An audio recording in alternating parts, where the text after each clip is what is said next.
And so the internet had to pass the baton to its next generation, which was Bitcoin, to say, okay, I took care of music, I took care of movies, I took care of information, I took care of knowledge, I took care of relationships, I took care of photos.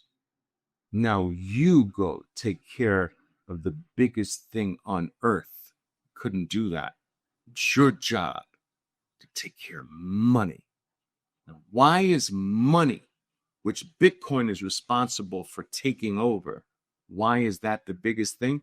Because money, when you strip it of all of its, I don't know, all of its esoteric meanings, when you lift the curtain and delve behind everything and really see it for what it is, money is the ultimate human interaction.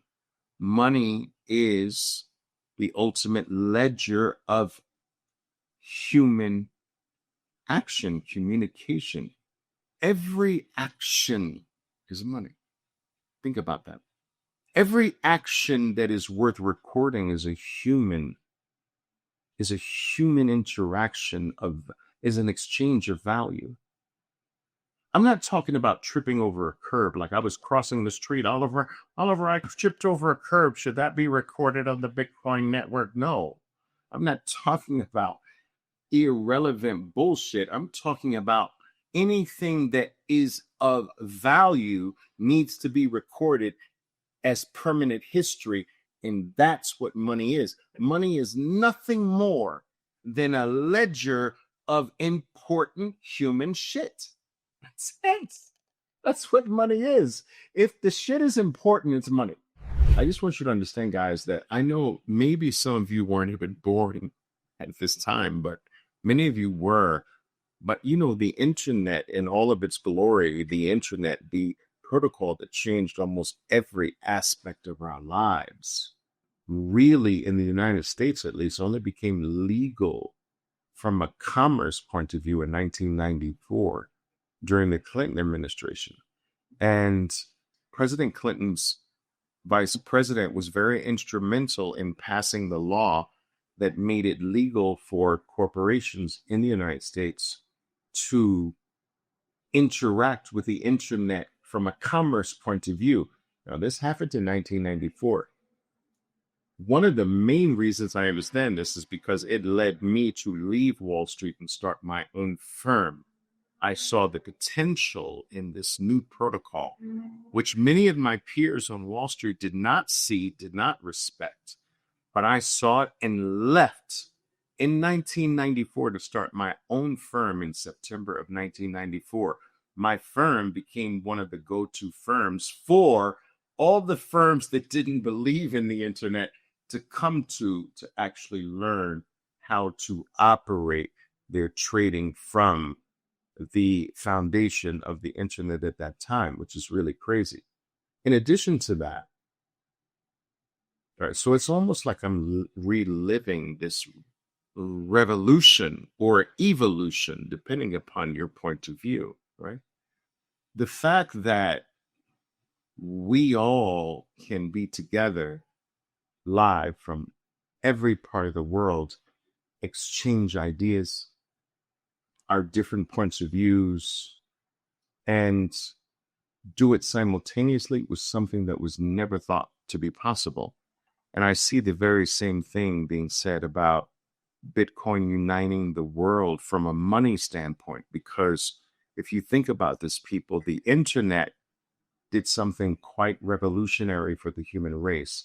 It unified us from an informational point of view and from an educational point of view. So the internet collapsed books, education, information, movies, music. And that was a Herculean effort from the internet, right? To make music universally available.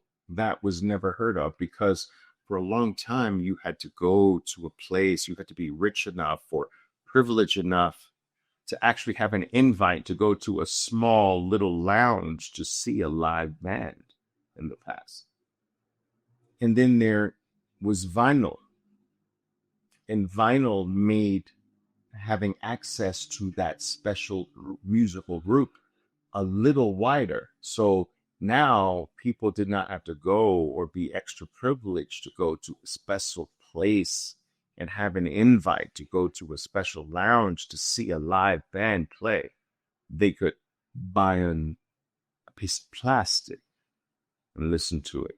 And then that plastic became a set, an 8-track tape, and then that 8-track tape became a cassette tape, and that cassette tape became a CD, and that CD became something that you couldn't touch, an MP3 file. Then we move from the physical to the non-physical. And from an MP3 file to streaming.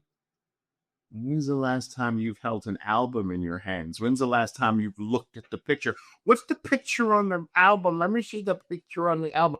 You don't hold that shit anymore.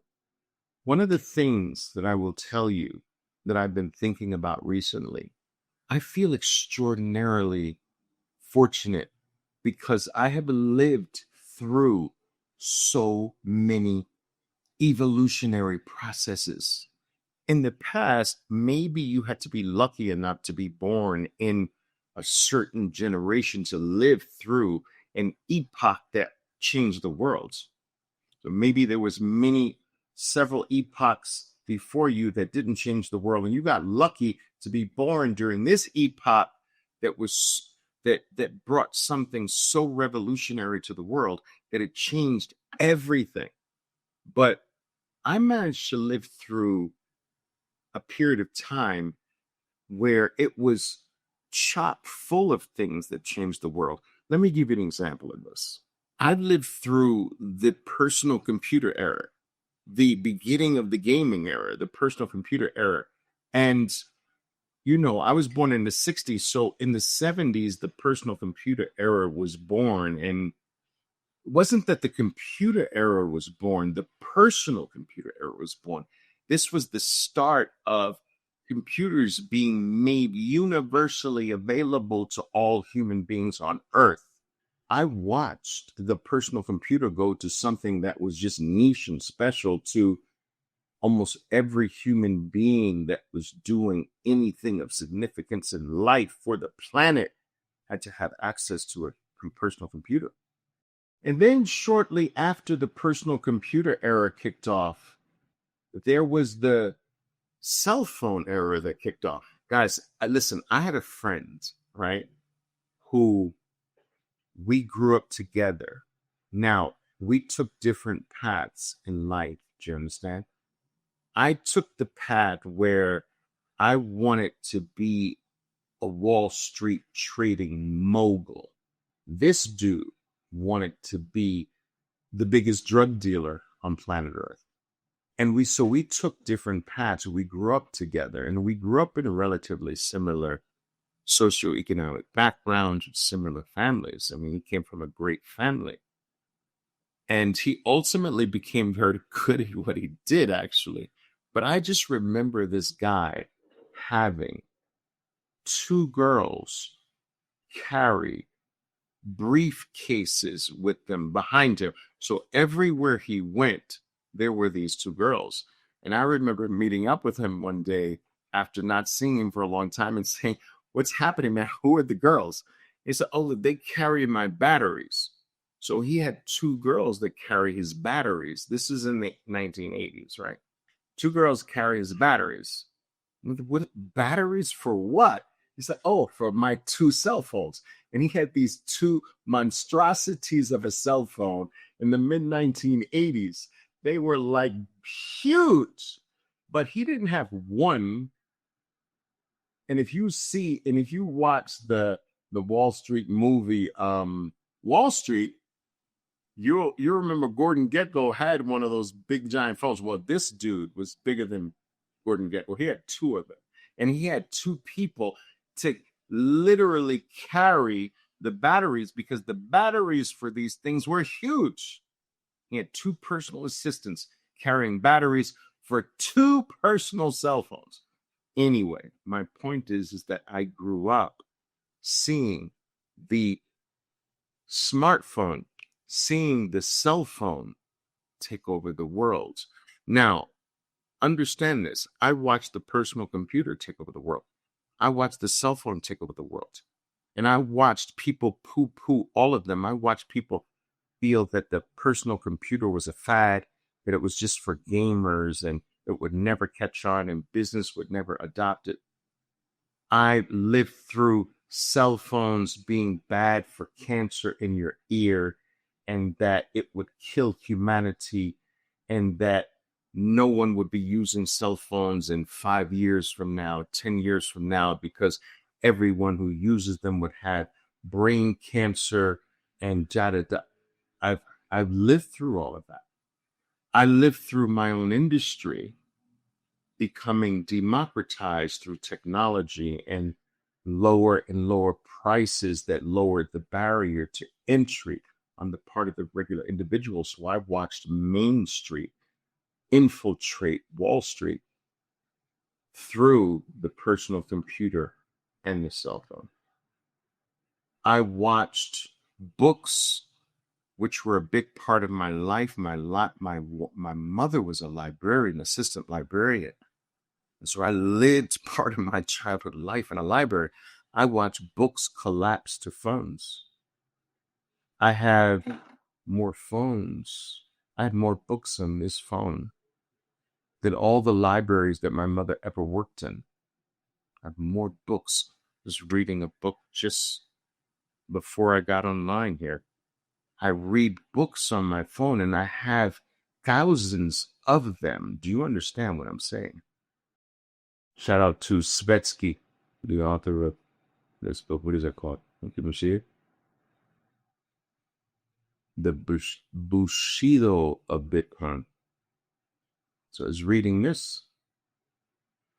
I have more. The point is that I have more books on one phone, and I have many phones with me today. I have iPad. I have more books on my devices than all the libraries in my city, in my state, in the United States. So I lived through an era where books collapsed to the digital world. Information collapsed to the digital world. Movies. I built a personal movie theater in my home in the 1990s. And I remember scouring the country for the best movies to stock in my movie theater in my home. You don't need a movie theater in your home today. All that shit is digital. I built an entire wall to store them. The internet collapsed. Music, it collapsed. Information, it collapsed. Knowledge, it collapsed. Education, it collapsed. Photos. I have more photos here than any photo album you could ever find.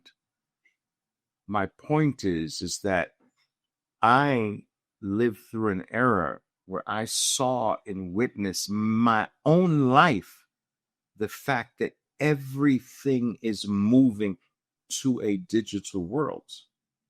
My photos left my physical world and went to the digital world. My movies left my physical world and went to a digital world. My music left my physical world where I had albums, cassette tapes, and DVDs and vinyl albums. It left that world and went to the digital world. I lived a world where what was physical in my world left me and no longer lives in the world that I knew as physical and left for a different world. But the only thing that the internet didn't accomplish, the only thing that the internet didn't collapse into itself, into the digital realm, was money. You see, it did movies, it did photos, it did music, it did books, it did information, it did education, it did knowledge. It even did your personal relationships, but it didn't do money. And so the internet had to pass the baton to its next generation, which was Bitcoin, to say, okay, I took care of music, I took care of movies, I took care of information, I took care of knowledge, I took care of relationships, I took care of photos. Now you go take care of the biggest thing on earth. Couldn't do that. It's your job to take care of money. Now, why is money, which Bitcoin is responsible for taking over, why is that the biggest thing? Because money, when you strip it of all of its, I don't know, all of its esoteric meanings, when you lift the curtain and delve behind everything and really see it for what it is, money is the ultimate human interaction. Money is the ultimate ledger of human action, communication. Every action is money. Think about that. Every action that is worth recording is an interaction is an exchange of value. I'm not talking about tripping over a curb. Like I was crossing the street, Oliver, I tripped over a curb. Should that be recorded on the Bitcoin network? No. I'm not talking about irrelevant bullshit. I'm talking about anything that is of value needs to be recorded as permanent history. And that's what money is. Money is nothing more than a ledger of important human shit. That's it. That's what money is. If the shit is important, it's money. If the interaction between you and me is important, that's what we call money. It's not a government piece of paper. It's a record of, I did this with you and I don't want it forgotten. That's money. We've lost this view, the quintessential pure view of what money is. It's just, I'm going to do this with you. And it needs to never be forgotten. And it needs for no other person to ever be able to change it, hide it. The record will last forever. That's pure money. The recording of important shit. That's all money is. It's a freaking ledger of human interaction. And so we've always had to rely on other men to record my action. Well, I did this with Mr. John over there. All right. Don't worry. I'll record that for you. We should never have to rely on another human being to record our shit, to mark it down. Like, who are you? I don't need you to record the shit I do in life. Why do I need to go for you and to seek permission for you to put it down? No. Bitcoin has come as the ultimate arbiter of true human history. For the first time, history can't be changed in the future. You know how they say that history is written by the victor? No, not anymore. Not with Bitcoin. Every human action that means something is going to be recorded on a time chain that no human being, no organization, no country, no nation state, no one can alter, change, hide in any way. History for the first time is going to be real. Human interaction is going to be recorded truthfully, and it's never been. We are not accustomed to seeing a world this special. We're so indoctrinated and used to the things that small groups of people have handed to us as being value. We were told that certain things, we were told that real estate's valuable. We were told that bonds are valuable. We were told that stock markets and stocks are valuable. That's a taught behavior by a small group of people who created something and said, this is valuable. But value should not be determined by a small group of people. Value should be something that the collective human society decides on collectively as a whole. And that's what's happening with Bitcoin. Bitcoin is being gradually accepted as something of value intrinsically, organically. There's no organization that says, I hereby decree Bitcoin is valuable. There's no nation state that says, I hereby decree Bitcoin as the most valuable thing. No, it's gradually being adopted by all of humans to be recognized as this is what I consider value. Not what you say, not what you told me, not what you teach me in your universities or whatever. It's organic and it's real. And for our history, money has always been determined by the people. Governments have come in and created versions of what was decided by the people. But we've been indoctrinated today to believe that governments make money. Governments have never made money throughout history.